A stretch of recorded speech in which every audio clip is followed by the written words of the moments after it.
Hi everyone, welcome to my channel In Cloud with Deepak. And in this video, we are going to see how we can use Terraform to basically host a static website on S3 in AWS. So let's get started. You see on screen, these are the code blocks in Terraform that we are going to use for this project. So we will be starting with provider.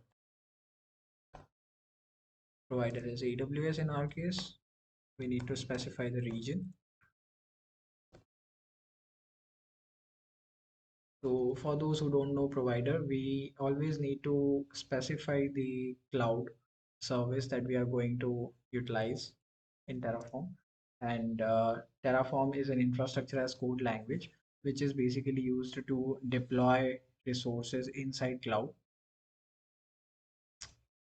Now we need to make use of AWS S3 bucket block.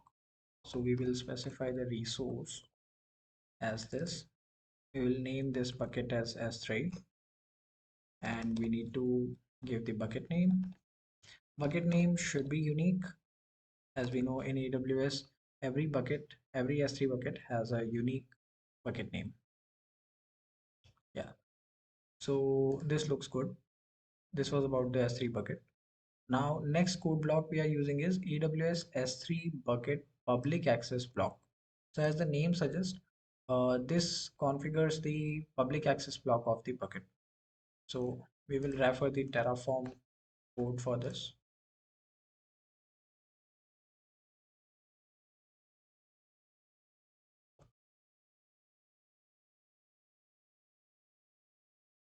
All right.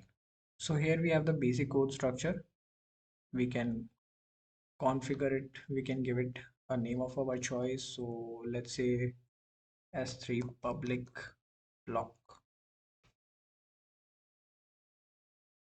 And this is the bucket, okay, for which we are configuring the public access block.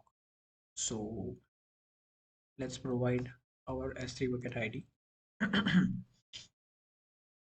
Then these are the parameters which are currently set to true. As you see, block public ACLs. So ACLs are basically access control lists, and these are used to configure public or private access to objects inside the bucket. Okay, so we need to set all these parameters to false, as our bucket will be used for static file hosting and it should be accessible from internet. Okay, this looks good. Now we will go to our next block. This is AWS S3 bucket ACL, and before that we have AWS S3 bucket ownership control. So let's go to ownership control. Basically, ownership control, what it does is, as the name suggests, it is it plays with the ownership of the bucket. So who owns the bucket and the objects inside that? Let's pull the basic code from Terraform.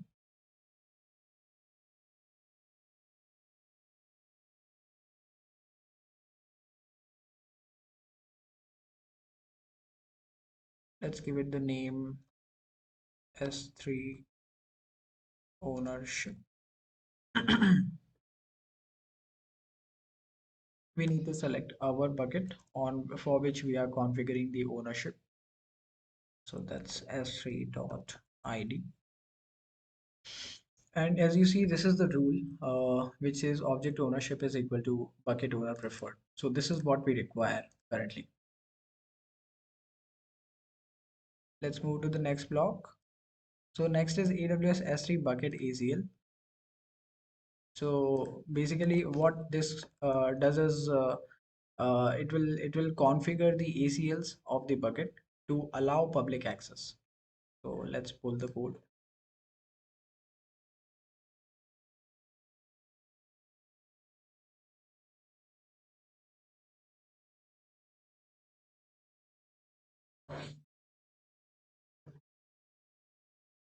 We can remove this depends on parameter as of now. I will explain it in my later videos. Let's name it S3 ACL and we can specify our bucket here. Okay, so as you see, ACL is equal to private. So we want it to be public read. So this will set the ACLs to public read, and basically all the objects in the bucket will be publicly readable. Let's move to the next code block. So AWS has three object block. Now this block is basically used to upload the objects to the S3 bucket. Let's pull the Terraform code for it.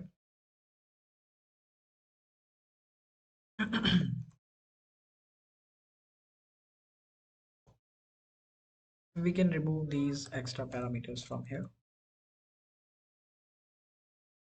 Let's name it S3 object.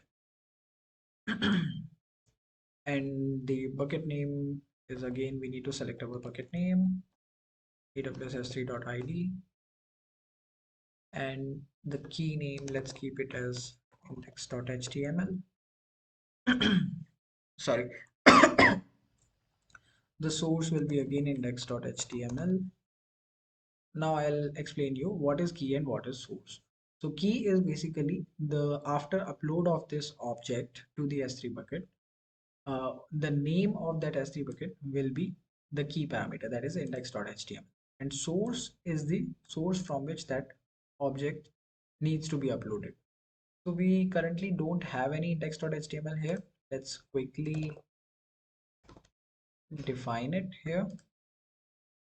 I will not waste much time, and we can use the chat GPT to basically write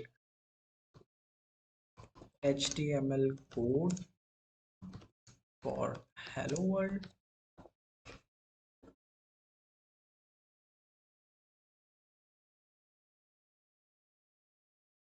We will use the same code. We go here, paste it. So our index.html is ready, and the source is inside the same folder. So we are directly giving this. Otherwise, we will have to give the path of that file.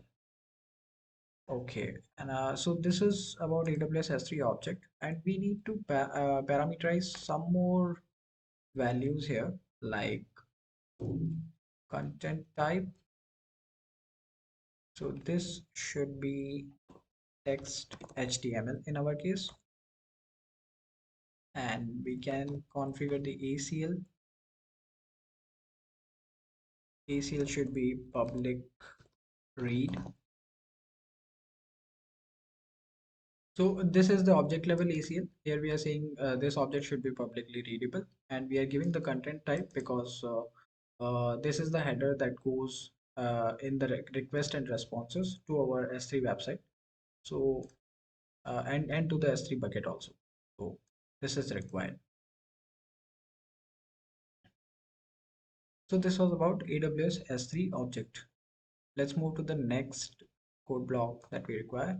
AWS S3 bucket website configuration.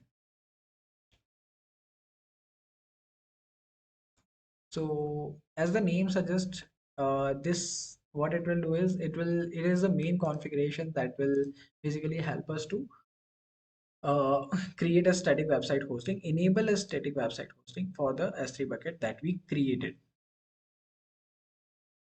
Let's go to the Terraform docs and pull the basic code structure for it.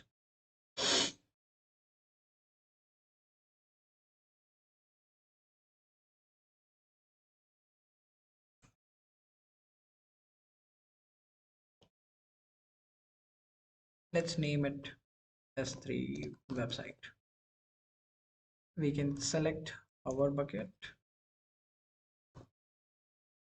and this is the index document. Basically the index document is it consists of the index.html file. So this is the main file that will be served as part of our static website hosting, and we have already specified what should be the contents of this file.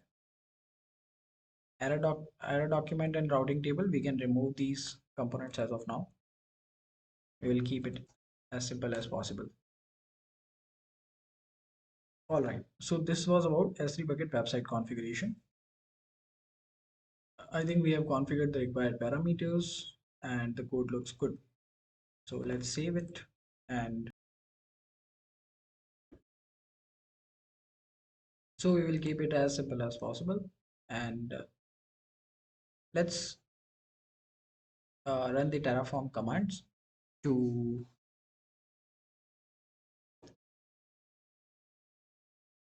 So the code looks good. Let's quickly run the Terraform commands to deploy and see our magic website live.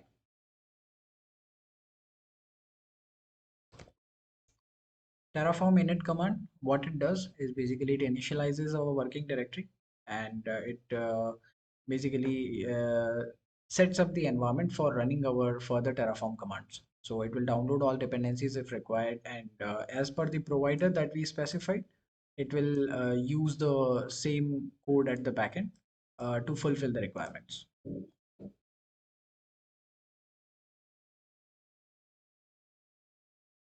Initializing provider plugins.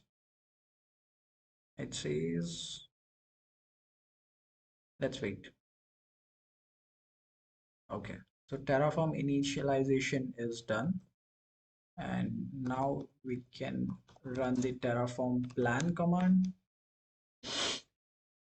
This command will basically tell us the resources that will be added or created as per our script. So it says 6 to add, and we can see AWS S3 object dot S3 object will be created, and the bucket.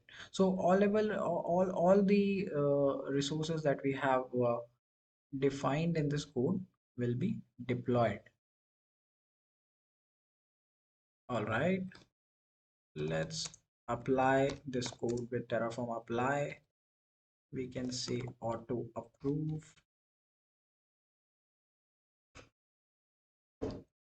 So this command basically creates and or deploys all the resources that were listed. And fortunately, we got an error here. Let's see. It says bucket already exists. Okay, so I might have used the same name again. Let's change our bucket name. We can say 109 bucks. Let's save it. Terraform plan.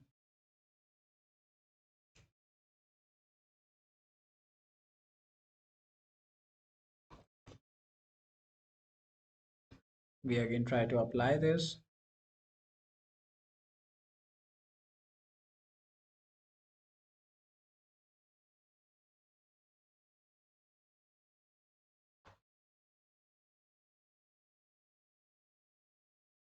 All right, it says apply complete. Resources created are 6. Now it's time to fold our fingers and it's time to cross our fingers and check.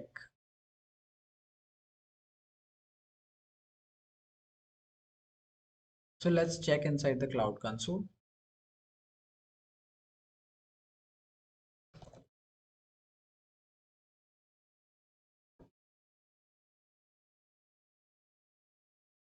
Navigate to the S3 section. We see our bucket 109 is created, and it says publicly accessible. This bucket is publicly accessible. We see index.html. This was the object that we specified in our code that was uploaded. We go to properties. Bucket is deployed in US East 1. This was specified in the provider block. And let's see if the static website feature is enabled. Yes, it is. And let's try to access this. All right, great. So we see our index.html content here, that is hello world. Now this can be more complex, or we can show a variety of stuff here as per our requirement. And this was a basic Terraform mini project, which I tried to explain you that how we can use the infrastructure as code language like Terraform to deploy an S3 bucket, create resources or upload resources to it, configure the S3 bucket so that the S3 bucket website is created and we can see our static content there. So that's it for now. Thanks for watching.